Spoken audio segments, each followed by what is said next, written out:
دوسرا میں اپنی عوام کو کہنا چاہتا ہوں کہ دیکھیں آپ کے لیے یہ اب ایک فائنل آزادی کی جنگ ہے، حقیقی آزادی کی۔ اس وقت خوف پھیلایا جا رہا ہے کہ جی فلانے کو پکڑ لیں گے، یہ پکڑ لیں گے، جو بھی کر دیں گے۔ دیکھیں یہ جو خوف کی غلامی ہے یہ بدترین غلامی ہے۔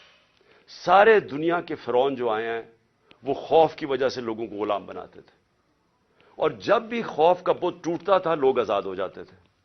لیکن لوگوں کو جدوجہد کرنی پڑتی ہے، گھر بیٹھے بیٹھے آزادی نہیں ملتی۔ آپ کو سب کو تیار ہونا پڑے گا جدوجہد کرنے کا۔ میں آپ کو اپنی طرف سے بتا دوں کہ جب تک میں زندہ ہوں میں اس سسٹم کا، کرپٹ سسٹم کا، ان چوروں کا، جو بھی مجھے غلام بنانے کی کوشش کرے گا میں اپنی ملک کی اور اپنی آزادی کے لیے لڑوں گا، آخری سانس اور آخری گیند تک لڑوں گا۔ لیکن میں اپنی قوم کو آج کہنا چاہتا ہوں کہ دیکھیں تاریخ کے اندر یہ کبھی کبھی ایسے وقت آتے ہیں کہ آپ اپنے آپ کو آزاد کر لیں۔ آپ اگر اس کو چپ کر کے بیٹھ گئے اور جس طرح کا یہ ظلم کا نظام بنتا جا رہا ہے اور مزید ظلم بڑھتے جائیں گے، جس طرح ٹائم گزرے گا انہوں نے اور زیادہ ظلم کے ذریعے آپ کو غلام بنانا ہے۔ جس طرح آپ اپنی آزادی کے لیے اور اپنے حقوق کے لیے کھڑے ہوتے جائیں گے اللہ کی مدد آپ کے اوپر آئے گی۔ جہاد ہے ہی انصاف کے لیے جدوجہد کرنا، اس کو جہاد کہتے ہیں، اور یہ اللہ نے ہمارے پہ سب پہ فرض کیا ہے۔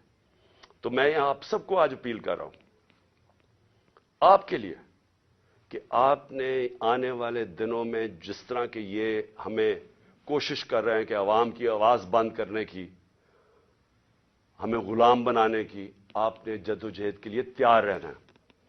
میں انشاءاللہ پھر سے آپ کو بتا دوں کہ میں اس کے لیے پوری طرح تیار ہوں، میں آخری دم تک کھڑا ہوں گا، اور آپ نے اس ملک کے مستقبل کو بچانے کے لیے آپ نے کھڑے ہونا ہے۔ معیشت کا آپ نے دیکھ لیا حالات، آپ نے دیکھ لیے کہ یہ جس طرح کی مہنگائی 50 سال میں ایسی مہنگائی نہیں آئی جو اب آئی ہے، اور مزید ابھی اور آگے آئے گی۔ اور یہ صرف یہ سمجھ رہے ہیں کہ اگر آپ کو ڈرا دھمکا دیں گے اور میڈیا کے پیسے دے کے چند لوگوں کو اپنے ساتھ ملا کے تو اس طرح بھیڑ بکریوں کی طرح آپ کو دبا دیں گے، یہ اس کے پر امید لگا کے بیٹھے ہیں۔ انسان کے حقوق ہوتے ہیں، جانوروں کے حقوق نہیں ہوتے۔ انسان اگر اپنے حقوق کے لیے نہیں کھڑا ہوتا تو وہ جنگل کا قانون بن جاتا ہے اور وہ جانوروں کا نظام آ جاتا ہے۔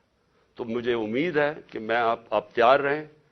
آنے والے دنوں میں اگر انہوں نے ہمارے پہ ظلم کیا ہم سب کھڑے ہوں گے، میں آپ کے ساتھ کھڑا ہوں گا۔ چند ہفتے، زیادہ سے زیادہ 2 ہفتے انشاءاللہ میں کھڑا ہو جاؤں گا، اور میں انشاءاللہ پھر نکلوں گا۔